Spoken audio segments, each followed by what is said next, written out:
আসসালামু আলাইকুম। এসএসসি 2026 সালের পরীক্ষার্থীরা ইতিমধ্যে প্রায় সবগুলো সাবজেক্টের আমরা সাজেশন আপলোড করে ফেলেছি। গ্রুপ ভিত্তিক এক দুইটা সাবজেক্ট বাদ আছে। তার পরবর্তীতে আমাদের অল সাবজেক্টের SSC final suggestion upload complete হয়ে যাবে। সামনে সময় অল্প, এই অল্প সময়ে তোমাদের শর্ট সিলেবাসটাকে আমরা আরেকটু শর্ট করে দিচ্ছি। শেষ মুহূর্তে শর্টকাট করে যে অধ্যায়গুলো পড়লে বা যে অধ্যায়গুলো করলে পরীক্ষায় একবারে 100% প্রশ্ন কমন পাবো, শুধুমাত্র ওই অধ্যায়গুলোতেই বেশি করে ফোকাস দিতে হবে। কারণ কি, সময় নেই।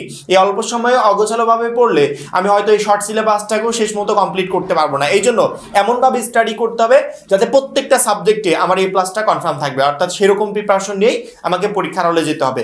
পাস করার প্রিপারেশন নিয়ে কোনো শিক্ষার্থী আমরা পরীক্ষার হলে যেতে চাই না।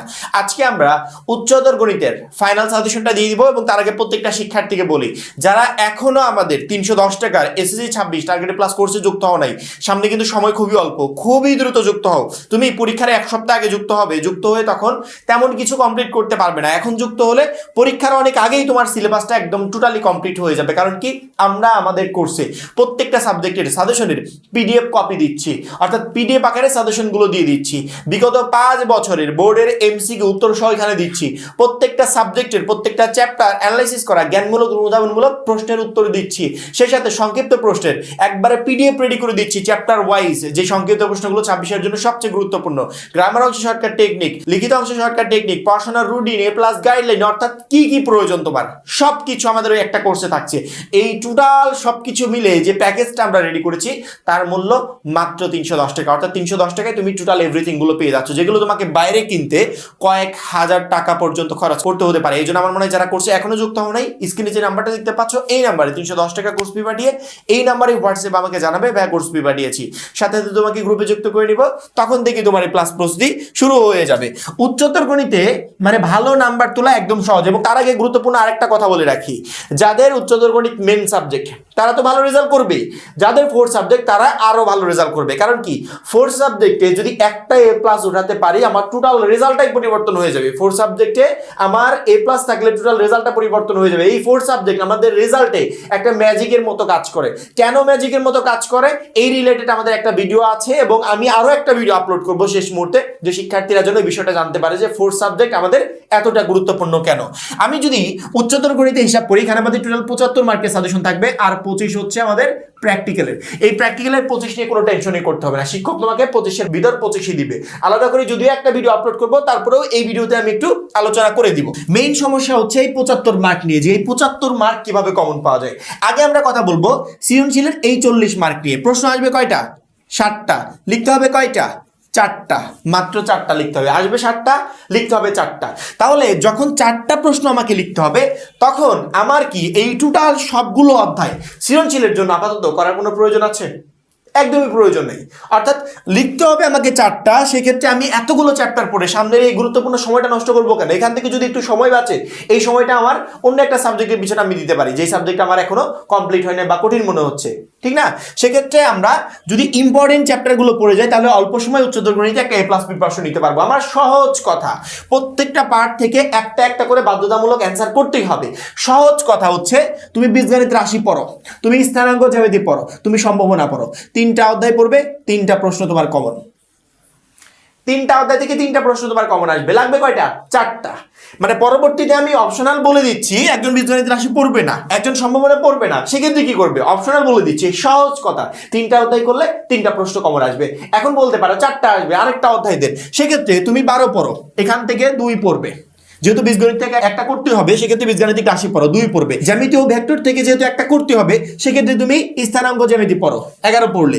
যেহেতু ত্রিকোণমিতির সম্ভাবনা থেকে একটা করতে হবে, সেক্ষেত্রে তুমি সম্ভাবনা 14 নম্বর অধ্যায়টা পড়ো। এখন 3টা অধ্যায় থেকে 3টা প্রশ্ন আসলো, আরেকটা তো লাগবে। এই আরেকটা লাগার জন্য তুমি সমতলীয় ভেক্টরটা ইনক্লুড করো, অর্থাৎ 12টা ইনক্লুড করো। 4টা অধ্যায় থেকে 4টা প্রশ্ন তোমার কমন। যদি মনে করো যে না 12 ইনক্লুড করবো না, ত্রিকোণমিতি ভালো পারি, হ্যাঁ ইনক্লুড করো, 8 নম্বর অধ্যায়টা ইনক্লুড করো। 4টা অধ্যায় থেকে 4টা প্রশ্ন কমন, একবারে সহজ হিসাব, সিম্পল হিসাব, সবগুলো অধ্যায় পড়ার কোনো প্রয়োজন নেই। এবার আমি যদি পার্ট বাই পার্ট আলোচনা করি, সেক্ষেত্রে আসে আমি প্রথমত সহজভাবে তোমাদেরকে বুঝিয়ে দিলাম। এবার পার্ট বাই পার্ট আলোচনা।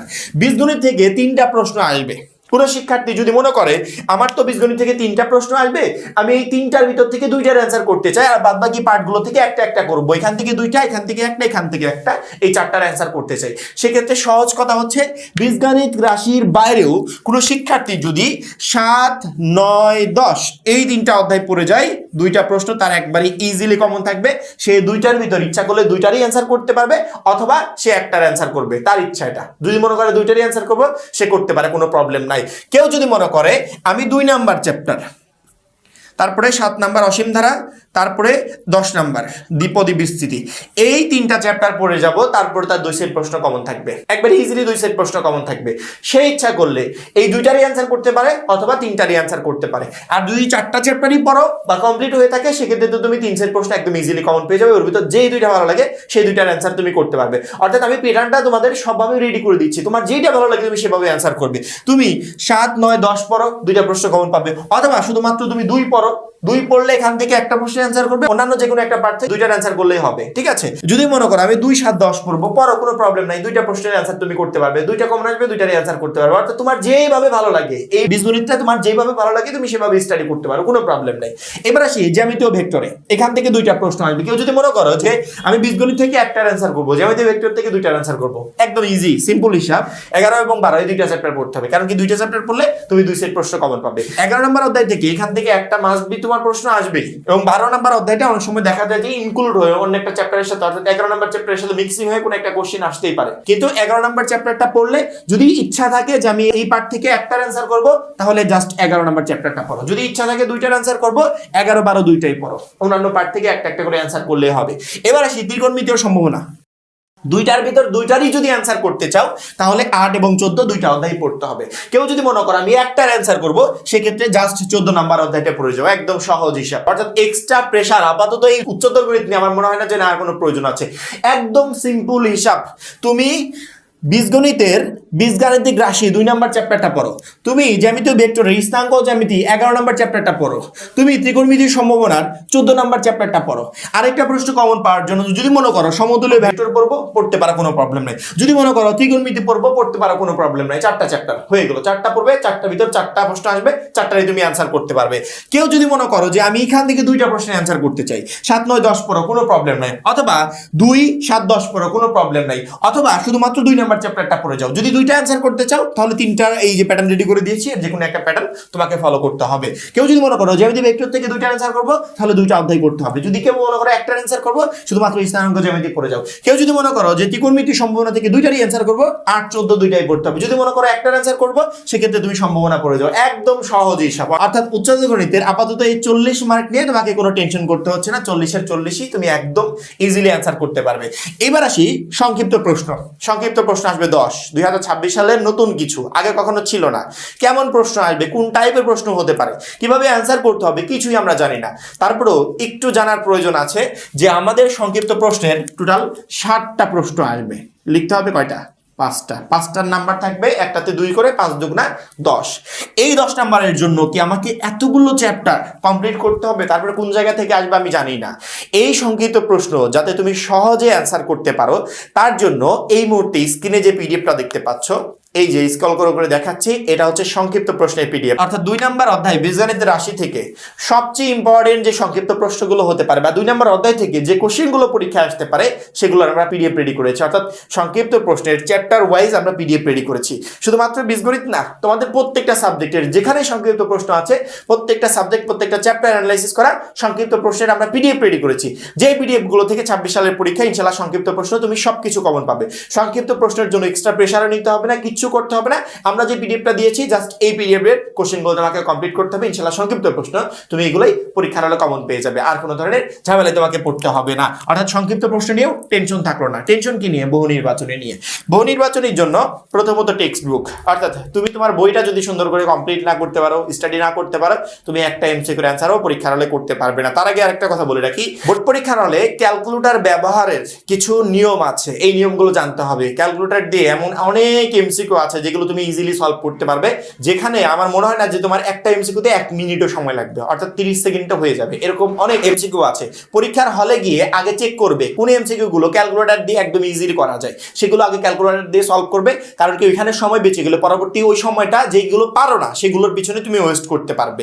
প্রথমত এমসিকিউ দাগানোর ক্ষেত্রে যে এমসিকিউ গুলো একদম সহজ দাব দাব করে দাগিয়ে ফেলবে, পরবর্তী পুরো টাইমটা যেগুলো পারো না ওইগুলোর পিছনে ওয়েস্ট করবে। প্রথমেই যদি তুমি যেগুলো পারো না সেগুলোতে সময় নষ্ট করতে চাও, লাস্টে দেখবে যেগুলো পারো সেগুলো দাগাতে পারছো না।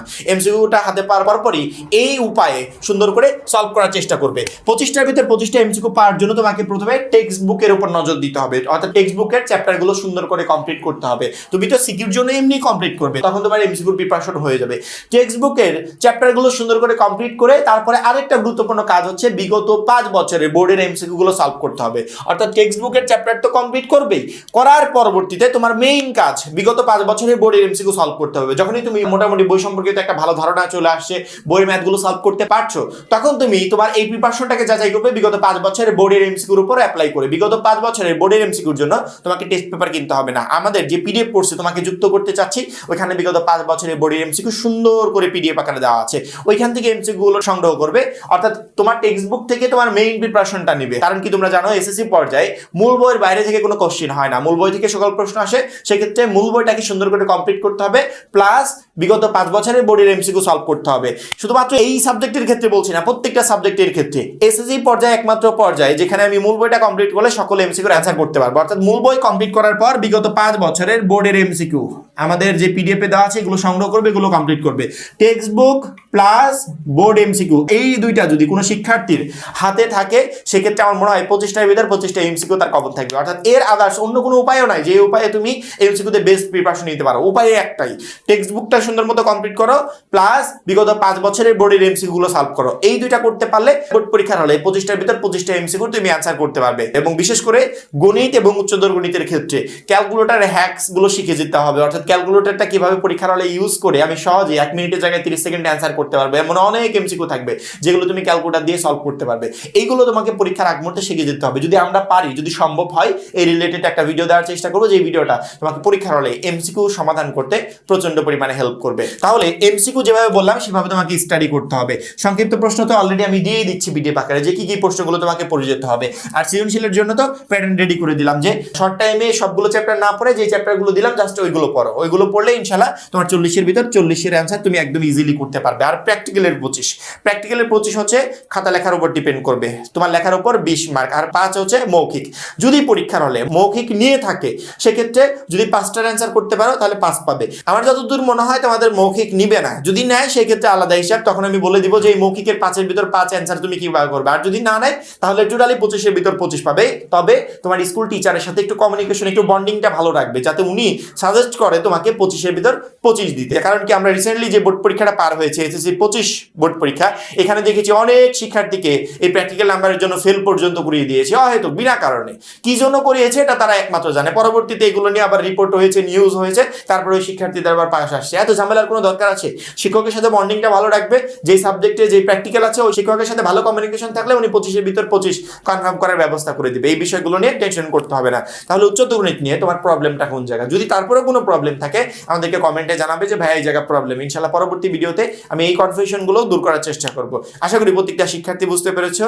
যারা এখনো আমাদের এসএসসি 26 টার্গেট প্লাস কোর্সে যুক্ত হন, খুবই দ্রুত যুক্ত হয়ে যাবে। কারণ কি একটা মাত্র কোর্সে তোমাকে প্রত্যেকটা সাবজেক্টে এ প্লাস পেতে প্রচন্ড পরিমাণে হেল্প করবে। সবাই ভালো থাকবে, সুস্থ থাকবে। আল্লাহ হাফেজ।